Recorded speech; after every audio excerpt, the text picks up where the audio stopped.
Karnaugh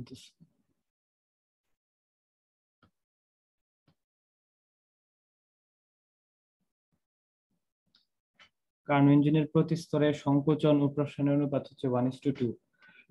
এতে কার্যনির্বাহক বস্তু হিসেবে 3 মোল দ্বিপারমাণবিক গ্যাস ব্যবহার করা হলো। দ্বিপারমাণবিক গ্যাসের গামা আমরা জানি, এমনিতে এটা বলে দিচ্ছে।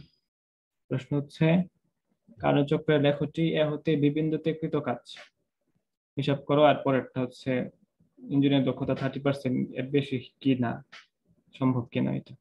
আচ্ছা, প্রথমটা কার্নো চক্রের লেখ এ থেকে বিতে আসবো। তাহলে কি পরিমাণ কৃত কাজ হয়েছে সেটা। তো এটা কিভাবে হিসাব করবা? এ থেকে বি এটা কোন প্রসেস?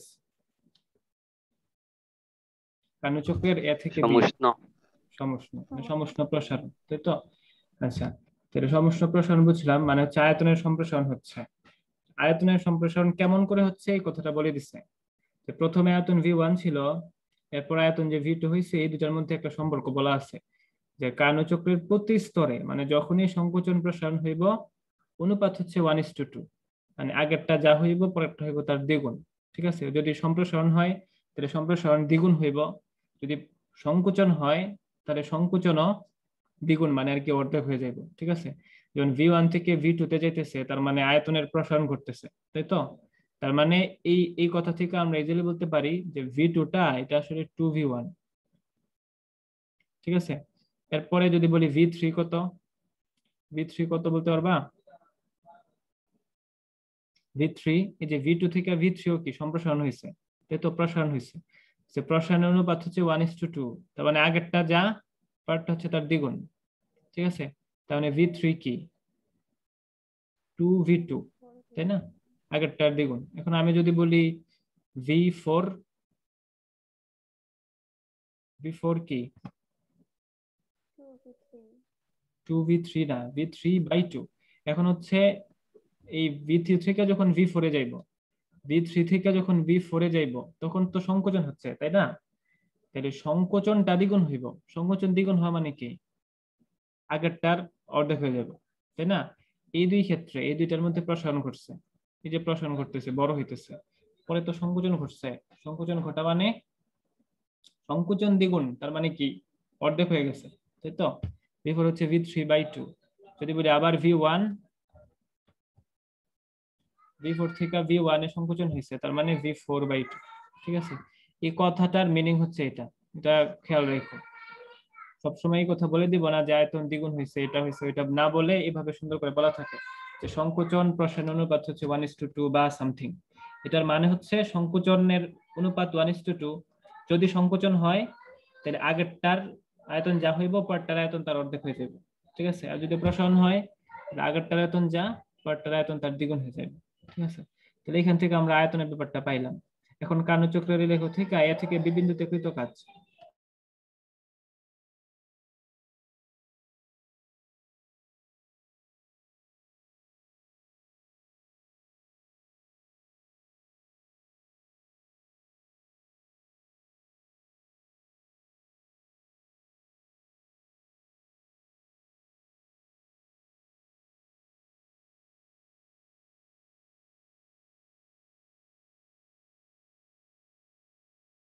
দেখো, এ থেকে বি বিন্দুতে এটা হচ্ছে সমষ্ণ প্রসারণ। সমষ্ণ প্রক্রিয়ায় কৃত কাজের সমীকরণ কি ছিল? সমষ্ণ প্রক্রিয়ায় ডব্লিউ ইকুয়াল, বলো, সমষ্ণ প্রক্রিয়ায় যে কৃত কাজ আমরা তো ইন্টিগ্রেশন করে একটা সূত্র আকারে ফর্ম করছিলাম না, ওইটা কি ছিল? nRT ln V2/V1। ঠিক আছে, তাহলে এটাতে বসায় দিলেই আমরা প্রথমটা পাওয়া যাবে। দেখো W equal nRT log V2/V1। n কত মোল গ্যাস ছিল? 3 মোল, 8.314। টি টেম্পারেচার T1 কত? পুরাটার মধ্যেই কিন্তু T1 30°C, মানে কত? 303 কেলভিন ইন্টু লগ V2 হচ্ছে 2V1, আর V1 তো জাস্ট V1, তো মানে V1 না, এটা আসলে জাস্ট লগ 2। এটার মান যা আসে দেখো, এটা হচ্ছে কাজের মান। কত আসে?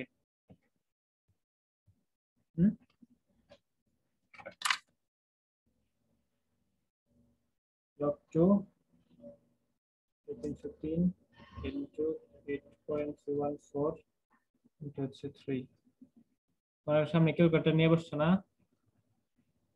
5238.4 জুল।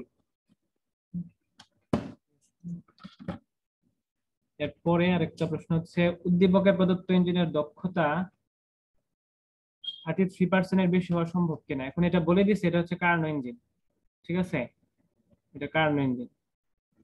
তাইলে আমরা পড়ছিলাম যে দক্ষতা এটা মানে হচ্ছে 1 - Q2/Q1, তাই তো? পার্সেন্টেজে বলি আমরা, তার মানে ইন্টু 100%, তাই তো ছিল ছিল Q1 - Q2/Q1, ওইটারে আমরা ভাগ করে এরকম বানাইছিলাম যে 1 - Q2/Q1 ইন্টু 100%, ঠিক আছে। এখন বলছিলাম যদি এটা কার্নো ইঞ্জিন হয় তাহলে এটা আবার কি লেখা যায়, 1 - Q2/Q1 ইন্টু 100%, কারণ কার্নো ইঞ্জিনের ক্ষেত্রে Q2/Q1 যা T2/T1 তা, ঠিক আছে। পরে আমরা পড়বো যে মানে আর কি এটা প্রত্যাবর্তী প্রক্রিয়া দেখা এনট্রপি স্থির থাকে, সেই কারণে 1 - T2/T1 1 - Q2/Q1। তাইলে T1 তুমি অলরেডি জানো, যদি T2 জানতে পারতা তাইলে এইটা বের করতে পারতাম, তাই না? তাহলে T2 কোথেকে জানবা? T2 কিভাবে বের করবা? T1 জানো, T2 হচ্ছে এই যে এইখানের এই পুরাটার তাপমাত্রাই তো T2, তাই না? এই প্রসেসের পুরাটা জুড়েই তাপমাত্রা হচ্ছে T2, আর এই প্রসেসের পুরাটা জুড়েই তাপমাত্রা হচ্ছে T1। তাইলে এই যে এইখান থেকে যখন সে এখানে আসে তখন আসলে টেম্পারেচার চেঞ্জ হয়, তাই না? এই পয়েন্টে টেম্পারেচার ছিল T1 আর এই পয়েন্টে টেম্পারেচার হয়ে গেছে T2, তাই তো? তাহলে T1 T2 কিভাবে বের করবা? আচ্ছা, এই যে এই প্রসেস থেকে যে এখানে আসছে এটা কোন প্রসেস?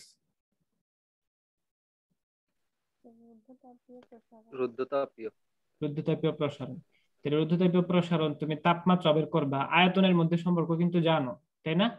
যে V2 টা কি, V3 হচ্ছে 2V2, তাই না? যেহেতু প্রসারণ হয়েছে তাহলে পরের পরের আয়তনটা হচ্ছে প্রথম এই যে আগে যা ছিল তার দ্বিগুণ, প্রসারণের অনুপাত হচ্ছে 1:2, এটা বলে দিছে, তাই তো? তাহলে এটা জানো রুদ্ধতাপীয় প্রসেস। T1 জানো, T2 বের করবা। T আর B এর মধ্যে কি সম্পর্ক জানো? TV to the power gamma minus 1. এটা কনস্ট্যান্ট, তাই তো? TV to the power gamma minus 1 constant, তার মানে একবারে বললে T1 V1 to the power gamma minus 1 equal T2 V2 to the power gamma minus 1। T2 বের করবা, তো সব একসাথে নিয়ে আসো। T2 equal V1 by V2 whole power gamma minus 1, এই পাশে আনলে তো এটাই V1 by gamma minus 1 by V2 by gamma minus 1, আমরা একবারে দিয়ে ফেলছি ওই দুইটার উপর gamma minus 1 ইনটু হচ্ছে T1। এখন বসায় দেব, ও সরি V1 V2, V1 হচ্ছে জাস্ট V2, এই V1 V2 কিন্তু কি, এই V1 হচ্ছে এখানের V2, ঠিক আছে, আর পরের আয়তন হচ্ছে V3। তাহলে আমরা জানি প্রথম আয়তনটা V2 ছিল আর পরের আয়তনটা হচ্ছে 2V2, তাই তো? এটা বুঝছো তো? এই V2 আর এই V2 কিন্তু এক না, এটা হচ্ছে আমাদের সূত্রের V1 V2, মানে প্রথম আয়তন এটা হচ্ছে পরের আয়তন, প্রথম আয়তন হচ্ছে এই যে V2 আর পরের আয়তন হচ্ছে V3, মানে হচ্ছে 2V2, ঠিক আছে। এই বসায় দিলাম গামা মাইনাস 1 ইন্টু T1 হচ্ছে গামা হচ্ছে 1.4, তাই না? তো কেউ কেউ ক্যালকুলেট করতে থাকো, দ্রুত পাওয়া যাবে। 1.4 মাইনাস 1 আর T1 303, মানে এই V2 V2 তো নাই, 1/2 whole power 0.4, 1/2 whole power 0.4 into 303, তো 229.63, তাই না?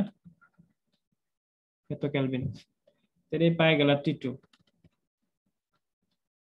229.63। T2 জানো, T1 জানো, এখন এটাটা বের করো। এটা equal 1 minus T2/T1 into 100%। 1 minus T2 হচ্ছে এটা 229.63 T1 হচ্ছে 303 গুণ 100%, দেখো কত আসে, 303 1 মাইনাস আনসার গুণ 100%, 24.21, তাই না? কত পার্সেন্ট? ঠিক আছে, তার মানে এই ইঞ্জিনের দক্ষতা হচ্ছে 24.21%। এই যে সিস্টেম আছে এটার মধ্যে 33% বেশি হওয়া কখনোই পসিবল না। এটার মধ্যে দক্ষতা হচ্ছে 24.21%। ঠিক আছে, এখন যদি বলতো যে ধরো কিভাবে করতে পারবো 33% বেশি কখন হইব, তখন তুমি বিভিন্ন যুক্তি দেখাতা যে যদি T1 এটা টেম্পারেচারটা আরো কম হইতো, আমরা তাপ গ্রাহকের উৎসের তাপমাত্রা যেটা T1 এই টেম্পারেচারটা যদি কি করতে পারতাম, কমায় ফেলতে পারতাম, এটা বাড়ায় ফেলতে পারতাম, তাই না? যদি বাড়ায় ফেলতে পারতাম ওর তাপ গ্রাহকের তাপমাত্রা মানে T2টা এটা যদি কমায় ফেলতে পারতাম, T2 যদি বাড়াইতে পারতাম, T1 যদি বাড়াইতে পারতাম, আর T1 কি হচ্ছে উৎসের তাপমাত্রা, তাই না? এই যে এই টেম্পারেচার দেখো 1 মাইনাস T2/T1, এই T1 যদি বেড়ে যায় তাহলে এই ভগ্নাংশটা কেমন আসবো? ছোট আসবো না? 1 থেকে ছোটটা বাদ দিলে তুমি বড় একটা জিনিস পাবা, তার মানে ইটাটার মান বেশি। ঠিক আছে, ওর T2টা যদি বেশি হয়ে যায় তাইলে T2টা যদি কমে যায় তাহলেও তো এই ভগ্নাংশটার মান কম আসবে, তাই না? তাহলে যদি বাদ দাও তুমি তাহলে হয়তো ভালো একটা মান পাবা, মানে বেশি মান পাবা, তাই তো? তার মানে এই T1 এর মান যদি বেড়ে যায় ওর T2 এর মান যদি কমানো যায় তাহলে দক্ষতা বাড়ানো সম্ভব। কিন্তু এখানে এরকম কিছু বলে নাই যে কিভাবে করতে পারবা, কিন্তু বলে নাই তো ওইদিকে যাওয়ার দরকার নাই। 33% এর বেশি হওয়া সম্ভব কি না জাস্ট এটা বলছে, সম্ভব না। এটার মান হচ্ছে 24.21%। ঠিক আছে, একটু ওয়েট করো তো।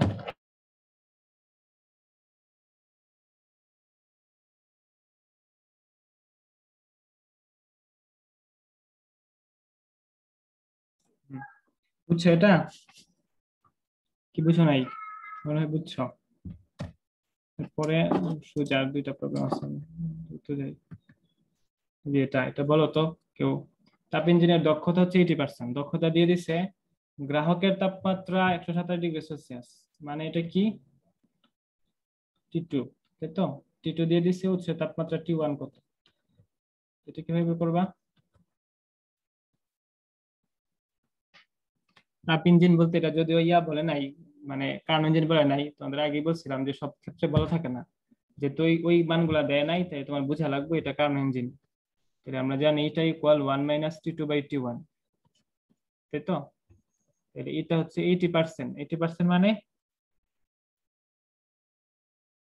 এখানে যদি পার্সেন্ট দাও তাহলে এখানে 80 রাখবা, যদি 100 দিয়ে গুণ দাও, ধরো 80% লিখলাম, মানে 80,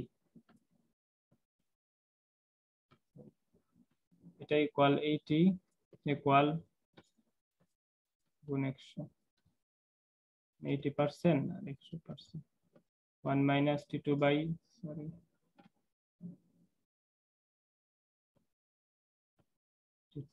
T1 ইন্টু 100 পার্সেন্ট নাই, মানে আর কি 80 ইকুয়াল এত, বা 80 সরাসরি না লিখে 1 মাইনাস T2/T1 ইন্টু 100, 100 এই পাশে নিয়ে আসলে মানে 80/100 ইকুয়াল 1 মাইনাস T2/T1। ঠিক আছে, কারণ এই লাইন, এই পুরো লাইন, এই লাইনের পরেই এটা লিখতা, এটা জাস্ট তোমাদের বোঝার জন্য লিখছি, এই লাইনের পরে এটা লিখতা। আমি পার্সেন্টেজে প্রকাশ করব না, তাহলে এখান থেকে পার্সেন্টেজ সরাই ফেললে কত হইব? 100 দিয়ে যদি গুণ দেই তাহলে পার্সেন্টেজে আসছে, তাই তো? তাহলে 100 দিয়ে যদি গুণ না দেই তাহলে এটা কত হইব? এই পার্সেন্টেজে যে দক্ষতাটারে পার্সেন্টেজে নেওয়া হয়েছে আর কি, মানে 100 দিয়ে গুণ করার পরে এটা 80 হয়েছে। এটা আগে কত ছিল? 0.8 ছিল, তাই না? 100 তে ভাগ করে ফেলো তাহলে তো বুঝবা, মানে 0.8 ছিল। তাহলে সরাসরি তুমি এটা লিখতে পারো যে 80 100 দা ভাগ করে যে পাশে পার্সেন্টেজ দিলাম না 1 মাইনাস T2/T1, সরাসরি এটাই লিখবা, এই আগের লাইনগুলো লেখার দরকার নেই। মানে 80% মানে হচ্ছে 0.8, 80/100। ঠিক আছে, 80% মানে 80/100, 0.8। ঠিক আছে, এটা ইকুয়াল 1 মাইনাস T2/T1, এই পাশে পার্সেন্টেজ দেওয়ার দরকার নাই, এখানেও দেওয়ার দরকার নেই। যদি দাও তাইলে এটার রেজাল্ট একটাই আসবে ঘুরে ঘুরে, কোনো সমস্যা নাই। এটি by 100 equal 1 minus T two by T one. এখন সব জানো এটা 0.8, 1 মাইনাস টি টু হচ্ছে 127 ডিগ্রি সেলসিয়াস, মানে কত 400 বাই টি ওয়ানটা বের করবো। টি ওয়ান যেটা বের হইব সেটা কিন্তু বের হইব ক্যালভিনে, ওইটার আবার ডিগ্রি সেলসিয়াসে নেওয়া লাগবে। ঠিক আছে, মানে 373, সরি কত 273 বাদ দিবা, মানে আর করার দরকার নাই। এখান থেকে টি ওয়ান বের করতে পারবা, ক্যালভিনে আসবো, এটার উপরে ডিগ্রি সেলসিয়াসে নিব। ঠিক আছে, বুঝছো তো এটা নাকি? এগুলাতে সমস্যা হয়েছে যে এটা কি কথা বলছি পার্সেন্ট, কি বুঝছো? হ্যাঁ, জি বুঝছি। পার্সেন্টে যে বলছে দক্ষতাটা হচ্ছে 80%, ঠিক আছে? তাহলে 80% মানে কি, এটার 100 দিয়ে গুণ করে পরে 80 বানানো হয়েছে আর কি। হয়তো ছিল 100 দিয়ে ভাগ করে দিলে কি ছিল এটা 80/100, মানে 0.8 ছিল আর কি। হ্যাঁ, 0.8 কোনটা ছিল? এই যে এটা, এটাই ছিল 0.8, এটার পরে 100 দিয়ে গুণ করে 80% বানানো হয়েছে। এই মানটা হচ্ছে 0.8। ঠিক আছে, তাহলে এই যে সরাসরি এটাই লিখে ফেলবা, 80/100 এটা ইকুয়াল এই মানটা 1 minus T two by T one. ঠিক আছে, 80/100 মানে তো 0.8, এই 0.8 হচ্ছে 1 minus T two by T one. এই লাইনের পর সরাসরি কি এই লাইন লিখতে হবে, এই দুই লাইন লেখার দরকার নেই। তবে কেউ যদি চাও লিখতে পারো, এবার কি বেশি কাজ হইব, তার চাইতে এই লাইনের পরে এই লাইন লিখে ফেলা মনে হয় ভালো। ঠিক আছে, পরে এটা দেখো, কার্নো ইঞ্জিন যখন 27 ডিগ্রি সেলসিয়াস তাপমাত্রায় তাপ গ্রাহকে থাকে তখন এর দক্ষতা হচ্ছে 50%। আর একে যদি 60% দক্ষ করতে হয় তাহলে উচ্চ তাপমাত্রা কত ডিগ্রি বাড়াইতে হইব? তাহলে গ্রাহকের তাপমাত্রা ফিক্সড, ঠিক আছে, প্রথমে 27 পরেও 27, টি ওয়ান প্রথমে কত ছিল পরে কত ছিল দুইটা বের করা লাগবে। ঠিক আছে, তাহলে আমরা বলতে পারবো কত বেড়ে গেছে। তাহলে মানে বলো ফার্স্ট কেস এটা equal 1 minus T two by T one, এটা কত 50%, মানে 50/100, এটা ইকুয়াল 1 মাইনাস টি টু কত 27, মানে 300 বাই টি ওয়ান। এই পাইলে এখান থেকে টি ওয়ান পাবা। পরে আবার সেকেন্ড কেসে এটা equal 1 minus T two by, এটা চেঞ্জ হয়ে যাইব টি ওয়ানটা, মানে উচ্চ তাপমাত্রাটা চেঞ্জ হয়ে যাবে, মনে করো টি ওয়ান প্রাইম। তাহলে এখন এটা ইকুয়াল কি 60%, মানে 60/100, এটা ইকুয়াল 1 মাইনাস, গ্রাহকের তাপমাত্রা ঠিকই আছে 27 ডিগ্রি, মানে 300 kelvin by T one prime. এখান থেকে টি ওয়ান বের করো, এখান থেকে টি ওয়ান প্রাইম বের করো, তাইলে দেখতে হবে যে কত বেড়ে গেছে। ঠিক আছে।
2 মিনিট একটু ওয়েট করো।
ঠিক আছে, বের করছো T1, T1 আর T প্রাইম, T1 প্রাইম?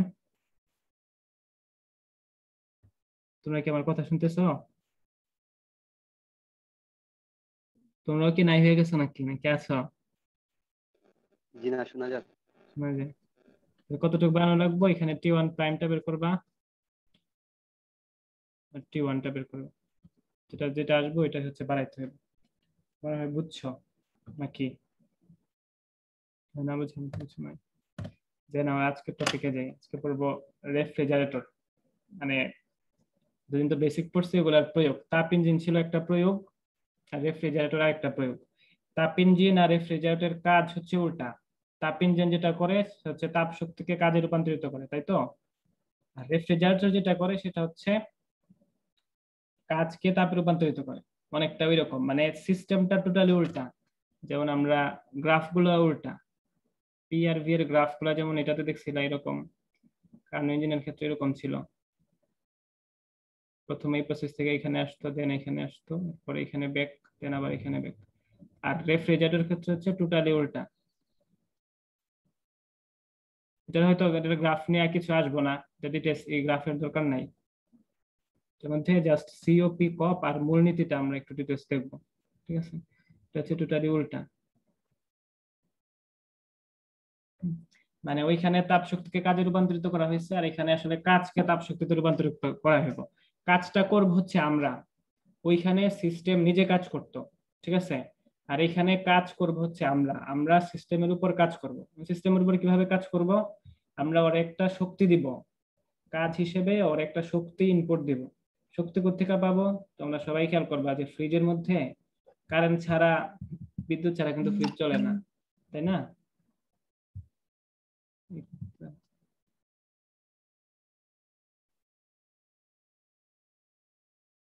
আজকে কত তারিখ? 4 তারিখ নাকি আজকে 5 তারিখ? না, সরি, 4 তারিখ আজকে। জি, আজকে 4 তারিখ। 4 তারিখ।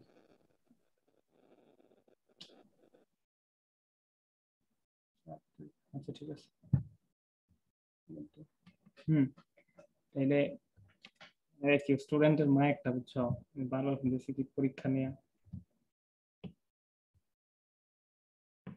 অ্যাডমিশন। দেখো, এখন আমরা রেফ্রিজারেটরের ক্ষেত্রে গ্রাফ নিয়ে ডিটেইলস করবো না, আমরা যেটা জানবো সেটা হচ্ছে এটার সিওপি বা কার্য সম্পাদন সহকের একটা সূত্রটা, আর এটার মূলনীতিটা ডিটেইলস করবো, কিভাবে কাজ করে, কি কি হয় ওইটা, ঠিক আছে? তাহলে এখানে রেফ্রিজারেটরের মূলনীতির ব্যাপারটা হচ্ছে আসলে এরকম, বুঝো। আমি ভিডিও দেখাবো, ডিটেইলস করাবো, এটা না না না বুঝার কিছু নাই, জাস্ট দেখো, ডিটেইলস করাবো, ঠিক আছে?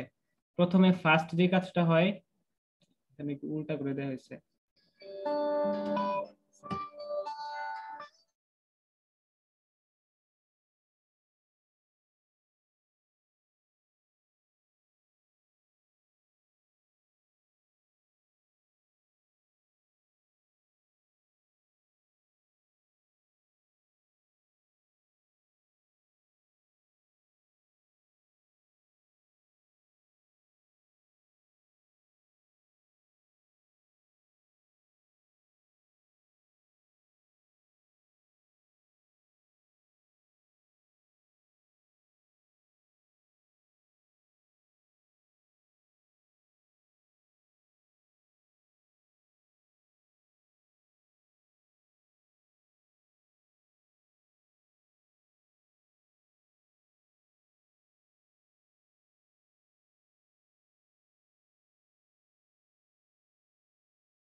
2 মিনিট ওয়েট করো।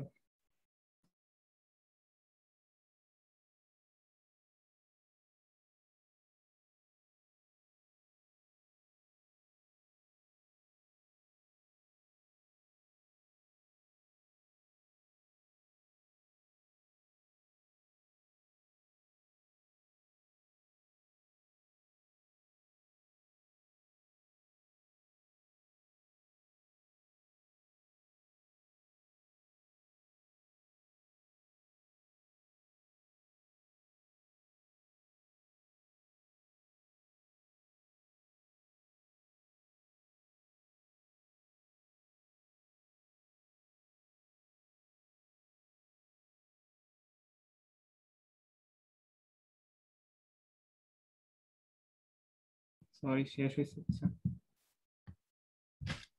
দেখো এটা হচ্ছে রেফ্রিজারেটরের মূলনীতি, মানে কিভাবে কাজ করে এই প্রসেসটা আমরা ডিটেইলস ভিডিও আকারে দেখবো অ্যানিমেশনের মাধ্যমে, ঠিক আছে?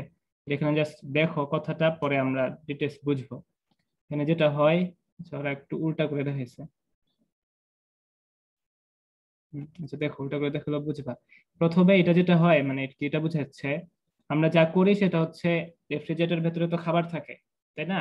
ওই খাবার যে থাকগুলোর মধ্যে থাকে ওইটার মানে নিচে দিয়ে দেখবা পাইপের মতো কিছু থাকে, পাইপের মতো দেখবা ভিডিওর মধ্যে যে পেঁচানো থাকে, ঠিক আছে? ওইগুলোর মধ্যে দিয়ে আমরা ঠান্ডা তরল প্রবেশ করাই। ঠান্ডা তরল প্রবেশ করানোর পর ওই ঠান্ডা তরলের তাপমাত্রা অনেক কম, আর আমরা এখানে যে খাবারগুলো রাখি ওই খাবারগুলোর তাপমাত্রা তুলনামূলক তার চাইতে বেশি। ফলে এখান থেকে তাপ মানে খাবার থেকে তাপ সরে যায় হচ্ছে এই তরলের মধ্যে, বা তরল এই খাবার থেকে তাপ শোষণ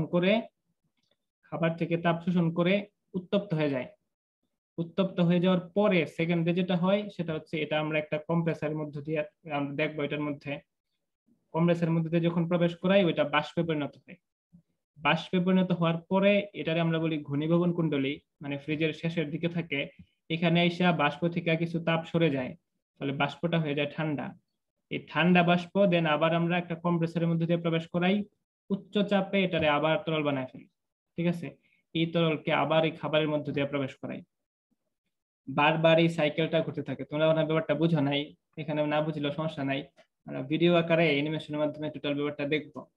প্রথমে এখান থেকে ঠান্ডা তরল প্রবেশ করানো হয়, এগুলা খাবার থেকে তাপ শোষণ করে বাষ্প হয়, মানে প্রথমে উত্তপ্ত তরল হয় দেন বাষ্প হয়, ঠিক আছে? এই বাষ্প ফ্রিজের পেছন দিকে দেখবা, যদি তাকাও ফ্রিজের পেছন দিকে হাত দাও তাহলে বুঝবো ওইখান থেকে গরম কিছু বের হইতেছে, ওইখান থেকে কিছু তাপ বর্জিত হয়। ওইখানে আমরা যখন উত্তপ্ত বাষ্প এখানে দেই তখন উত্তপ্ত বাষ্পটা তাপ ছেড়ে দিয়ে ঠান্ডা বাষ্পে চলে আসে। এই ঠান্ডা বাষ্পটারে আবার আমরা কম্প্রেসারের মধ্যে দিয়ে প্রবেশ করে ঠান্ডা তরল বানায় ফেলি। এই ঠান্ডা তরলকে বারবার এটার মধ্যে দিয়ে প্রবেশ করাই, মানে বারবার এই খাবারের নিচে যে পাইপগুলো আছে ওগুলোর মধ্যে দিয়ে প্রবেশ করাই। বারবার এই খাবার থেকে তাপ গ্রহণ করতে থাকে, খাবার থেকে তাপ গ্রহণ করতে থাকে, খাবারগুলো ঠান্ডা হয়ে যায়, ঠিক আছে? কারণ এরকম একটা সময় আসবো যে ধরো খাবার এরকম ঠান্ডা হয়েছে আর দরকার নাই তাপ নেওয়ার, তখন রেফ্রিজারেটরে তোমরা দেখছো অটো একটা থার্মোস্ট্যাট থাকে, আবার কতগুলাতে থাকে না, ভোল্টেজ স্টেবিলাইজার থাকে, ওইগুলা অটো তখন ফ্রিজটারে এই প্রসেসটারে অফ করে দেয়, মানে আর দরকার নাই। আবার যখন গরম হয়ে যায় মানে তাপ গ্রহণ করার দরকার পড়ে ওটা আবার অটো অন করে দেয়, ঠিক আছে? অটো থার্মোস্ট্যাট থাকে, আর যেগুলাতে থাকে না ওইগুলাতে অটোমেটিক ভোল্টেজ স্টেবিলাইজার ওইটা থাকে, ঠিক আছে? আর আমরা এইগুলা এই প্রসেসটারই ডিটেইলস দেখবো ভিডিওর মধ্যে, মানে অ্যানিমেশন আকারে, ঠিক আছে? তাইলে ভিডিও তো তোমরা লিভ নাও, 2 মিনিট হইব না, লিভ নেই আবার জয়েন করো।